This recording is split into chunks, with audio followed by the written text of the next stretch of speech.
Over the past 3 years, I've rebuilt so many cars, but I believe all of this has led up to this opportunity right now, which I have to take. For years, Matt Armstrong built his reputation by taking wrecked supercars that others had given up on and bringing them back to life.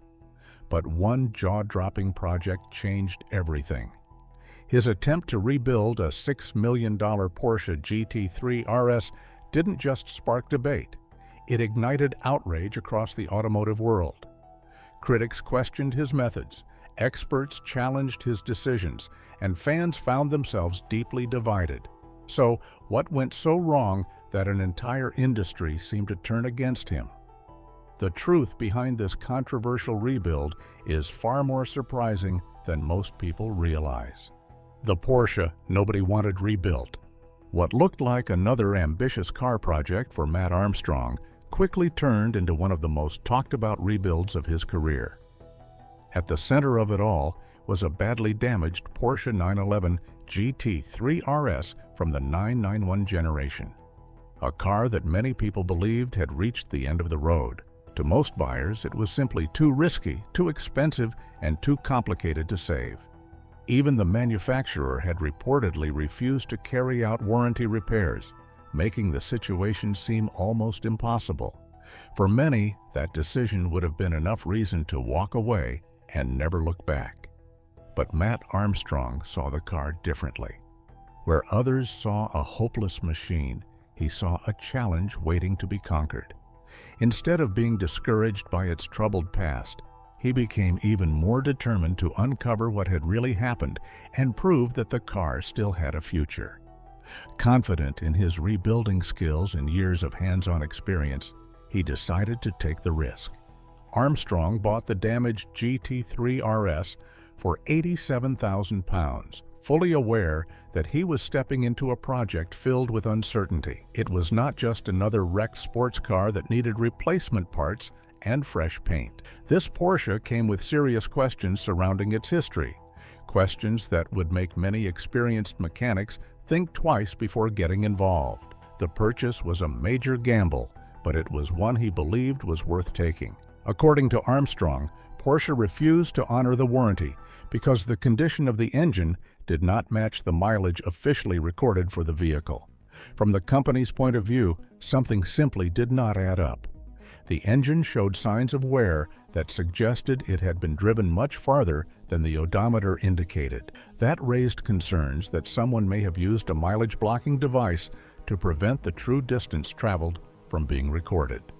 Such devices can create serious problems because they hide a car's actual use, making it difficult to judge its real condition or determine whether it still qualifies for warranty coverage. Faced with those concerns, Porsche reportedly decided not to move forward with the repair.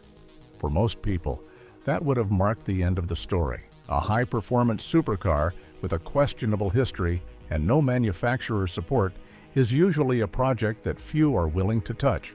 But for Matt Armstrong, it became the beginning of something much bigger. Rather than accepting defeat, he embraced the challenge with confidence, determined to show that patience, careful investigation, and expert mechanical work could breathe new life into a car that many had already written off. His mission was no longer just about repairing a Porsche. It was about proving that determination can sometimes achieve what even official channels choose not to attempt. Is this the first time Matt Armstrong has fixed a supercar? Did he hesitate to fix it at all? Let's delve into the details of a YouTuber who takes on the impossible, the rebuild that changed everything. Matt Armstrong is no stranger to bringing badly damaged cars back to life. Over the years, he has built a huge audience on YouTube by buying crashed, neglected, and written-off performance cars that many people believe are beyond repair. Instead of hiding the difficult parts, he invites viewers into every stage of the journey. From powerful Lamborghinis to high-performance Porsches and luxury Audis, he has taken on one challenging project after another. His videos not only celebrate the final result, they also show the setbacks, the wrong decisions, the frustrating delays, and the clever solutions that eventually make the rebuild successful. That honesty has earned him the trust of millions of viewers who appreciate seeing the complete story rather than a polished highlight reel. So, when the damaged Porsche appeared at auction, most people assumed it had reached the end of the road. Cars of this level are in a completely different class from ordinary sports cars. They are produced in extremely limited numbers, filled with advanced engineering, rare materials, and highly specialized components. Even experienced mechanics often avoid working on them because repairing one can require factory-trained experts, expensive equipment, and access to parts that are almost impossible to find. In many cases, the safest and most accepted solution is to send the vehicle back to the manufacturer in France for repairs. Matt, however, saw the situation differently. He believed that once he had legally bought the car, it became his responsibility and his right to decide how it should be repaired. Instead of being discouraged by the enormous challenge ahead, he embraced it. To him, this was not just another rebuild. It was an opportunity to prove that determination, skill, and careful planning could accomplish what many believed was impossible. As the rebuild series began appearing on YouTube, interest grew at an incredible pace. Each new episode attracted millions of views as viewers eagerly followed every breakthrough and every obstacle. The comment sections became filled with passionate discussions. Many people praised Matt for standing up for the rights of vehicle owners, arguing that once someone buys a car, they should have complete freedom to repair it however they choose. Others, however, raised serious concerns. They questioned whether such a complex machine could truly be restored outside the manufacturer's control and worried about the safety of the finished vehicle. Before long, the project had become far bigger than the restoration of a single Porsche. It sparked a worldwide conversation about ownership, repair rights, manufacturer control, and the growing question of who really has the final say over a car after it has been purchased.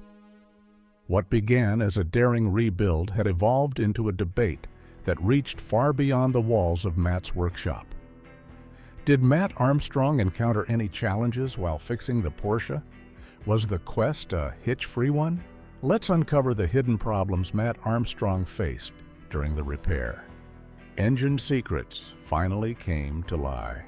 As Matt Armstrong began taking the Porsche GT3 RS engine apart, every new part he removed revealed another hidden problem. It quickly became clear that this wasn't a case of one simple fault. Instead, the engine was filled with several serious issues that had built up over time, turning the supercar into an expensive and frustrating mystery. One of the first major discoveries was that the sump plugs were loose. At first, that might not sound like a huge problem, but in a high-performance engine like the GT3 RS, it can have devastating effects. Loose sump plugs can cause the engine to lose oil pressure, and without enough oil flowing through the engine, important moving parts are left without proper lubrication. That can lead to excessive wear, overheating, and severe internal damage. It suddenly made sense why the engine had been struggling so badly. Then came another surprising find. Armstrong noticed that the fuel pump fuse was missing entirely. Even more unbelievable was where he found it. It was simply lying on the passenger seat instead of being installed in the fuse box where it belonged.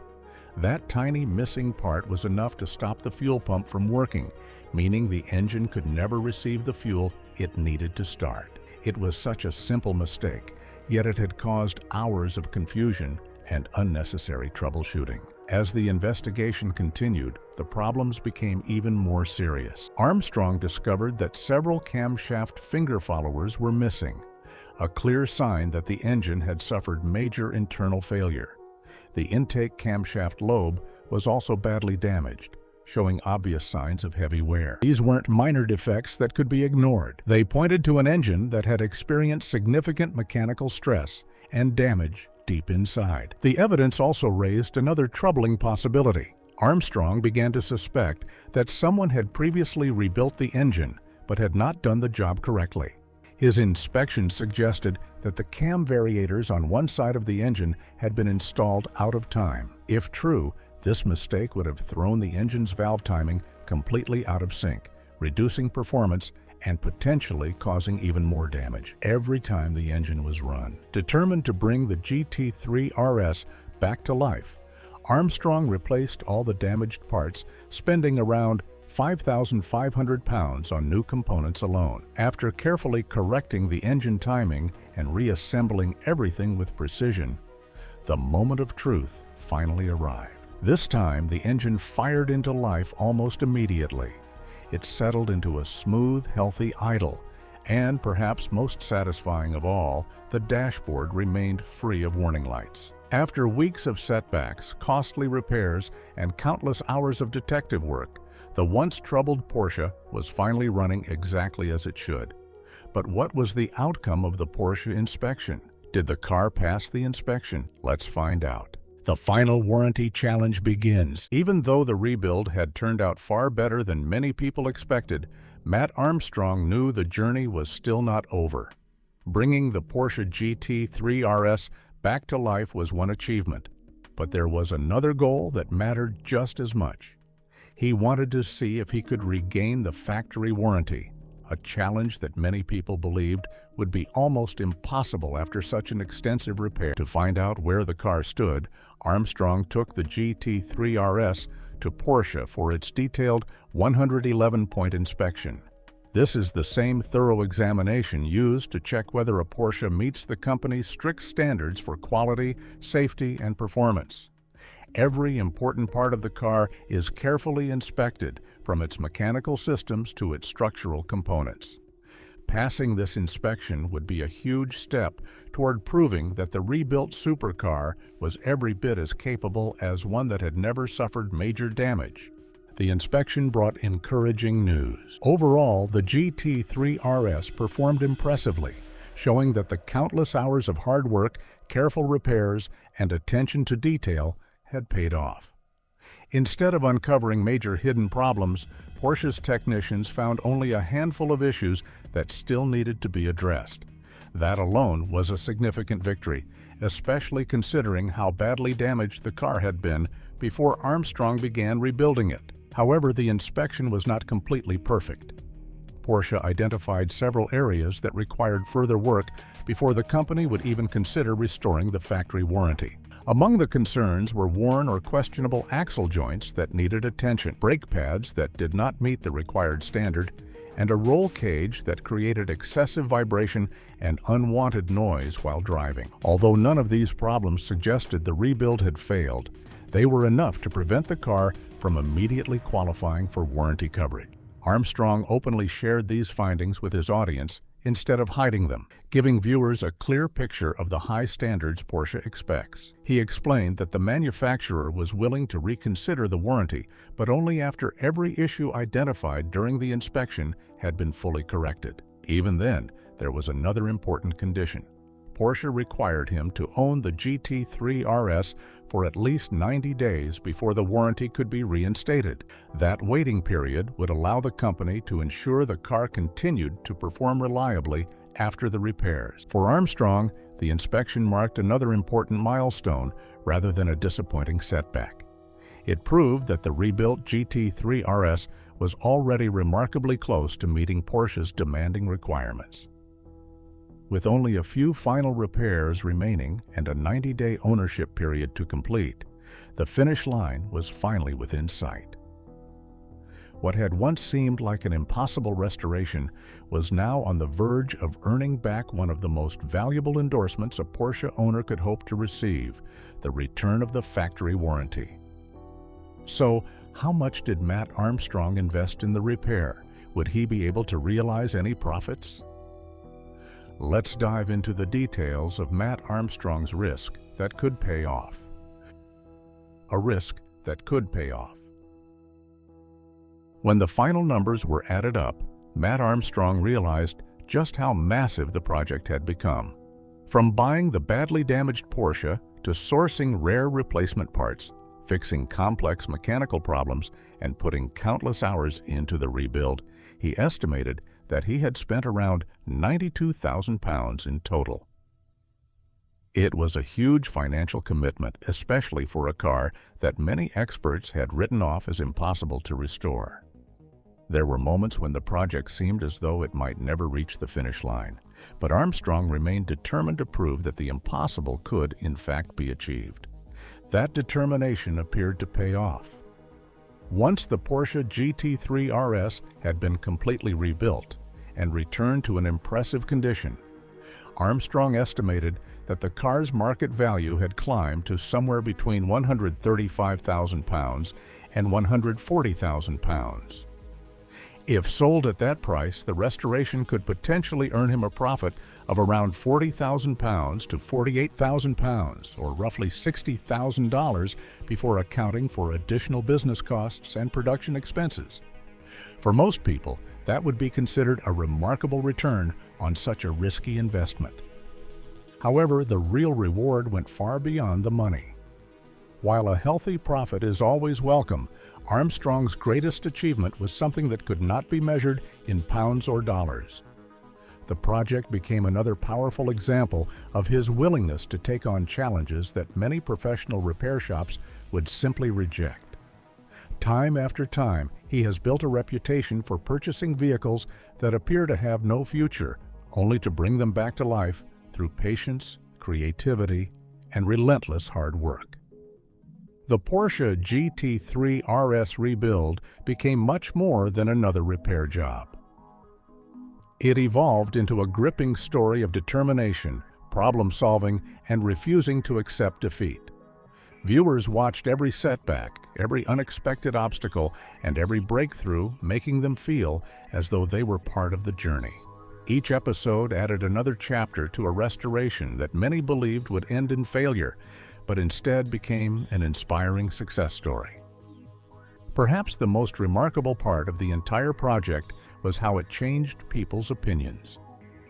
A car that had once been dismissed as little more than an expensive pile of damaged parts was transformed into a stunning high-performance machine once again.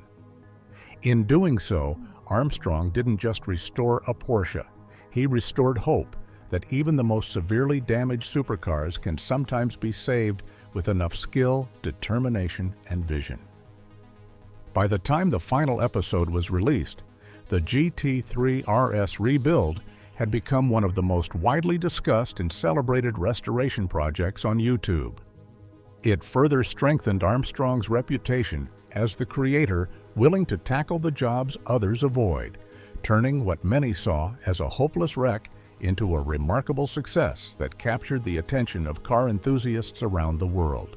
But why did the industry seem to turn against Matt Armstrong? Could it be about the right to repair? Let's dig into the details. Repair rights spark global conversation. Matt Armstrong's Porsche rebuild became far more than an ambitious restoration project. It sparked a wider conversation about the growing global right to repair movement, which argues that people should have the freedom to repair, modify, and rebuild products they legally own. His project raised an important question.